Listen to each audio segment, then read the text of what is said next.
Hello everyone, तो स्वागत है आप सभी को आपके अपने यूट्यूब चैनल डॉक्सी क्लासेस में। तो आज हम लोग पढ़ेंगे विद्युत धारा, जिसे इंग्लिश में इलेक्ट्रिसिटी कहते हैं, और यह विद्युत धारा का हम लोग का चौथा वीडियो है।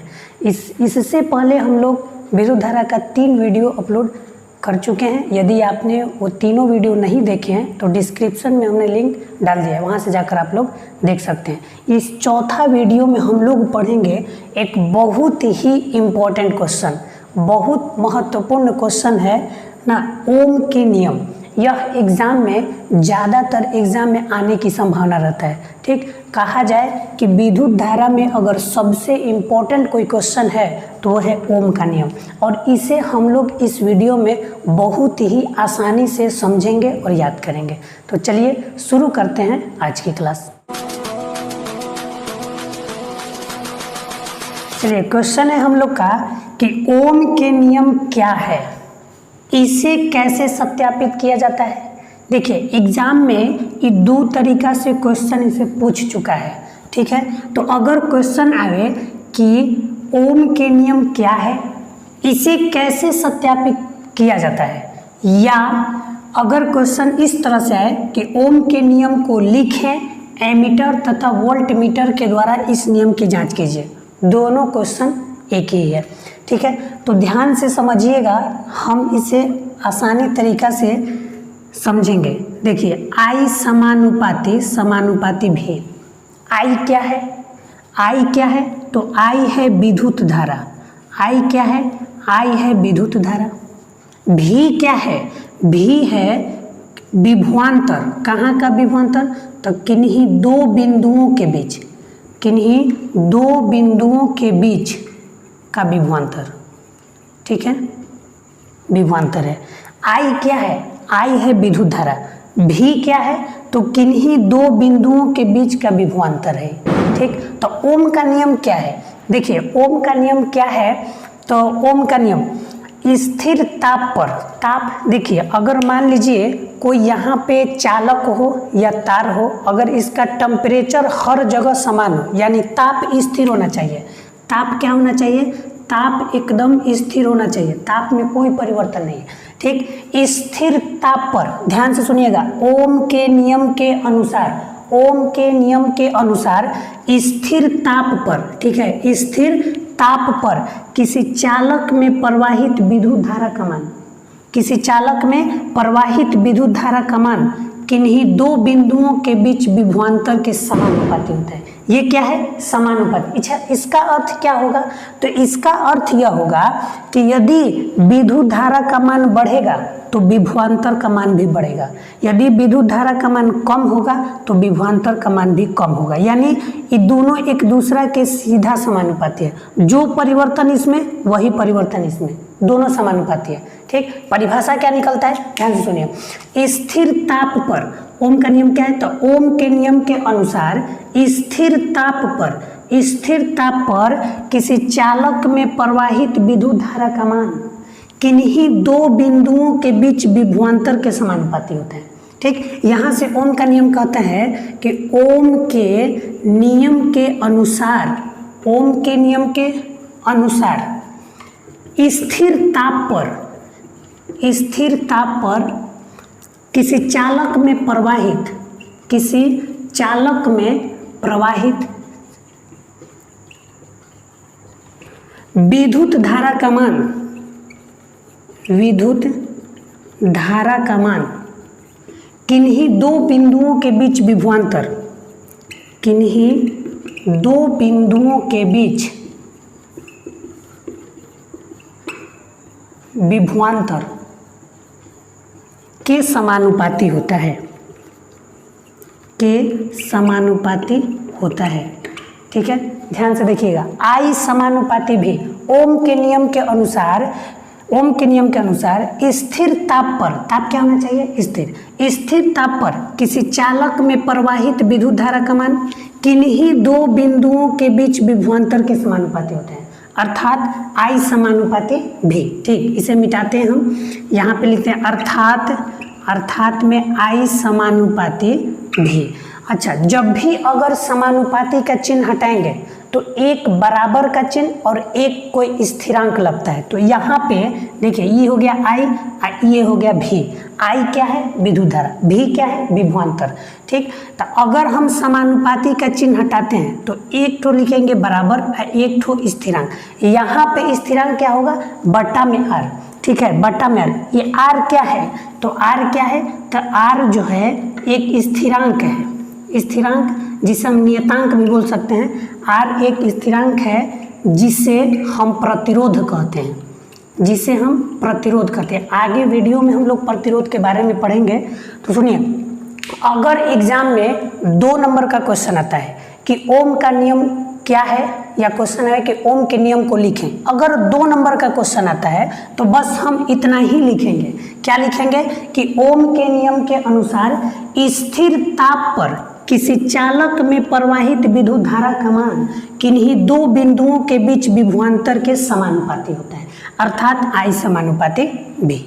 चलिए आते हैं ओम के नियम का सत्यापन। ओम का नियम का हम सत्यापन करते हैं। देखिए सत्यापन किस प्रकार से किया जाए, तो ये हम लोग का फिगर है। तो इसमें क्या है? देखिए ये क्या है? इसको हम लोग बोलेंगे सेल, इसको सेल बोलेंगे। ठीक, ये प्लस माइनस वाला सेल है। ये क्या है? सेल है। ये क्या है? तो ये है एमीटर। एमीटर के बारे में हम लोग पढ़ चुके हैं कि एमीटर को ए द्वारा सूचित किया जाता है ई प्लस माइनस के साथ। ये क्या है? तो वोल्ट मीटर। ये क्या है? Volt meter. अच्छा, ये एस क्या है? तो स्विच है। ये क्या है? तो ये है नाइक्रोम का तार। तो सुनिए, ओम का नियम का सत्यापित करने के लिए, है ना, ओम का नियम को सत्यापित करने के लिए हम सबसे पहले एक सेल, ध्यान से सुनिए और याद करते हुए चलिए, ध्यान से देखिएगा। ओम के नियम को सत्यापित करने के लिए हम सबसे पहले एक सेल, एक एमीटर, एक वोल्टमीटर, एक स्विच तथा एक नाइक्रोम के तार को संयोजित करते हैं। ठीक, फिर से सुनिए कि ओम के नियम को सत्यापित करने के लिए हम सबसे पहले एक सेल क्या लेंगे? एक सेल, एक एमीटर, एक वोल्टमीटर, एक स्विच तथा एक नाइक्रोम के तार को संयोजित करते हैं, जैसा कि आकृति में दर्शाया गया है। ठीक है, तो सबसे पहले हम लोग लिखेंगे कि ओम के नियम को सत्यापित करने के लिए हम सबसे पहले क्या लेंगे? एक सेल। सबसे पहले हम क्या लेंगे? एक सेल, फिर एक एमीटर, इसको ए लिख दीजिएगा। ठीक है, एक एमीटर ए। ठीक है, चलिए, एक वोल्टमीटर यानी कि V, फिर एक स्विच यानी क्या लेंगे? S। ठीक है, तथा एक नाइक्रोम के तार को संयोजित करते हैं जैसा कि आकृति में दर्शाया गया है। उम्मीद है आप लोग इसे याद भी कर लिए होंगे। सुन लीजिए फिर से।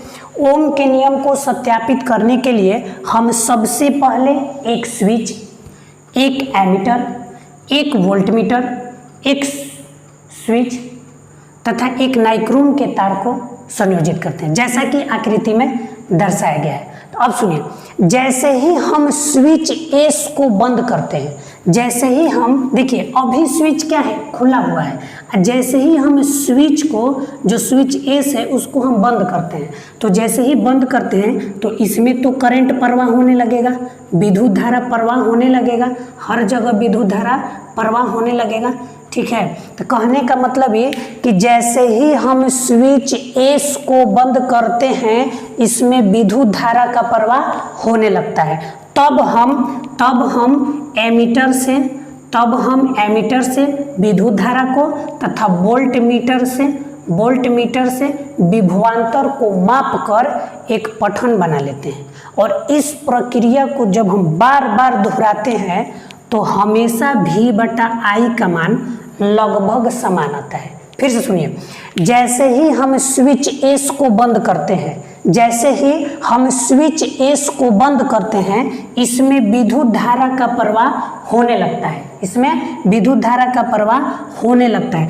तब हम एमीटर से विद्युत धारा को तथा वोल्ट मीटर से विभवांतर को माप कर एक पठन बना लेते हैं, और इस प्रक्रिया को बार बार दोहराने पर हमें V बटा I का मान हमेशा लगभग समान आता है। कहने का मतलब जैसे ही हम V बटा I का मान निकालते हैं, मान लीजिए विभवांतर 0.4 है और 0.2 अगर विद्युत धारा है तो कितना आएगा, मान दो। अगर मान लीजिए 0.6 और 0.3 हो तो कट के आएगा कितना। तो इस तरह से जब भी हम V बटा I का मान निकालते हैं तो लगभग हर जगह समान आता है। फिर से सुनिएगा, जैसे ही हम स्विच एस को बंद करते हैं, इसमें विद्युत धारा का प्रवाह होने लगता है। तब हम एमीटर से विद्युत धारा को तथा वोल्ट मीटर से विभवांतर को माप कर एक पठन बना लेते हैं, और यह प्रक्रिया बार बार दोहराने पर हमें V बटा I का मान हमेशा लगभग समान आता है। ठीक, तो यही बात हम लिखेंगे कि जैसे ही पैराग्राफ चेंज करके लिखेंगे कि जैसे ही हम स्विच एस को बंद करते हैं, स्विच एस को बंद करते हैं, तब उसमें विद्युत धारा का प्रवाह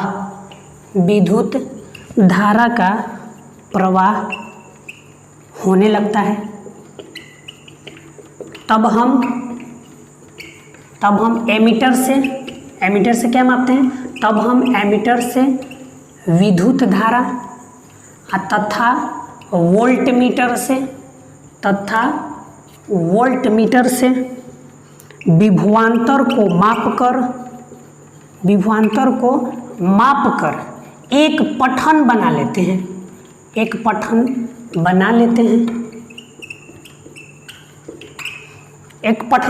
हैं, और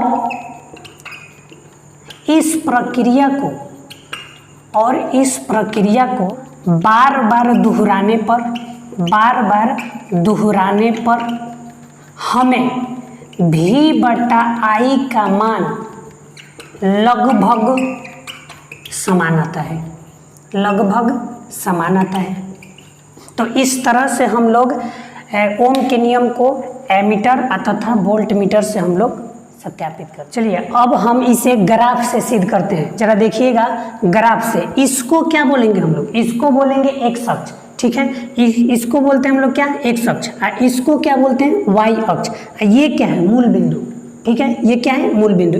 एक्स अक्ष, इधर वाई अक्ष। कहने का मतलब कि जब हम विभवांतर को एक्स अक्ष पर, जब हम विभवांतर को एक्स अक्ष पर तथा विद्युत धारा को वाई अक्ष पर रख कर ग्राफ खींचते हैं, तो हमें एक सरल रेखा की प्राप्ति होती है, एक सरल रेखा की प्राप्ति होती है। ठीक है, कहने का मतलब कि जब हम विभवांतर को एक्स अक्ष पे रखते हैं और विद्युत धारा को वाई अक्ष पे रखते हैं, और जब इन दोनों का मान इसमें हम रखते हैं, तो हमें एक सरल रेखा की प्राप्ति होती है।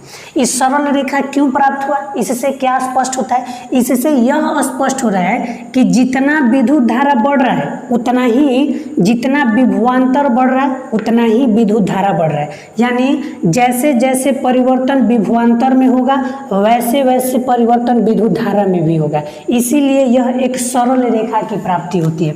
जैसे यहाँ पे देखिए ग्राफ बनाते समय यहाँ पे मान लीजिए 0.2 है, यहाँ ग्राफ को आगे बढ़ाते हैं 0.4, ठीक, यहाँ पे 0.6, यहाँ पे निकालते हैं 0.8 और यहाँ पे लिखते हैं 0.10। ठीक, चलिए इसको अगर इधर हम मिलाते हैं, विद्युत धारा मान लीजिए 0.1, इधर हम मिलाते हैं तो ये हो गया 0.2, इसको अगर हम मिलाते हैं 0.3, चलिए यहाँ पे मिलाया जाए 0.4 और यहाँ पे 0.5। अच्छा यहाँ पे देखिए, अगर इस बिंदु पर V बटा I का मान निकालना, अगर इस बिंदु पर v बटा i का मान, तो v का मान कितना, तो 0.2, i का मान कितना, तो 0.1, तो पॉइंट से पॉइंट खत्म, बचेगा कितना, 2। इस बिंदु पर v बटा i का मान कितना आया, 2 आया। चलिए इस बिंदु पर अगर निकाला जाए v बटा i का मान तो कितना आएगा, तो देखिए कितना है, विभवांतर कितना है, तो 0.4। अच्छा विद्युत धारा कितना है, 0.2, पॉइंट से पॉइंट खत्म, 2 दूनी के 4, यानी हर बिंदु पर v बटा i का मान बराबर रहेगा।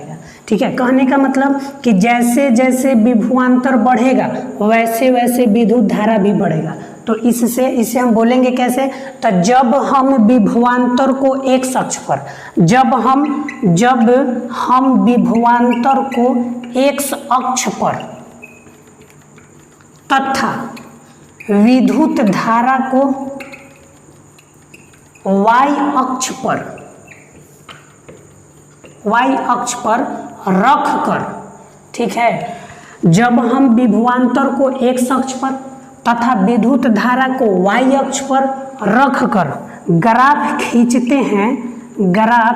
खींचते हैं तब हमें एक सरल रेखा की प्राप्ति होती है, हमें एक सरल रेखा की प्राप्ति होती है। ठीक है, प्राप्ति होती है, सरल रेखा की प्राप्ति होती है।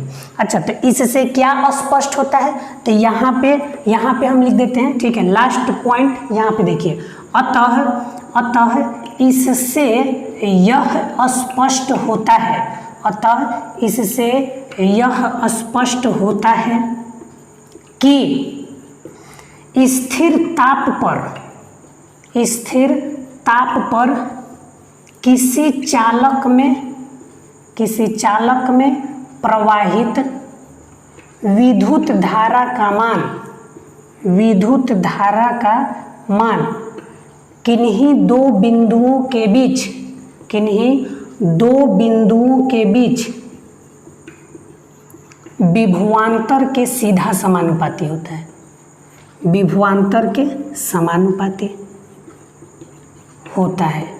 ठीक है, तो हम लोग का यह अर्थात I समानुपाती क्या होगा, हम लोग यहाँ पे सिद्ध कर दिए कि I समानुपाती भी, यही हम लोग का प्रूव हो गया ओम का नियम। देखिए, जब हम विभवांतर को x अक्ष पर तथा विद्युत धारा को y अक्ष पर रख कर ग्राफ खींचते हैं तो हमें एक सरल रेखा की प्राप्ति होती है। तो इससे क्या स्पष्ट होता है, तो लास्ट में हम फिर लिखेंगे, अतः इससे यह स्पष्ट होता है कि स्थिर ताप पर किसी चालक में प्रवाहित विद्युत धारा किन्हीं दो बिंदुओं के बीच विभवांतर के समानुपाती होता है, यानी अगर विभवांतर बढ़ेगा तो विद्युत धारा भी बढ़ेगा। तो इस तरह से हम लोग ओम के नियम को पूरे अच्छे तरीके से समझ लिए और बहुत अच्छे तरीके से इसे याद भी हम लोग कर लिए। तो आप इसे स्क्रीनशॉट कर लें और इसे खूब अच्छे से नोट्स बना लें, यह एग्जाम के लिए बहुत ही इम्पोर्टेंट क्वेश्चन है।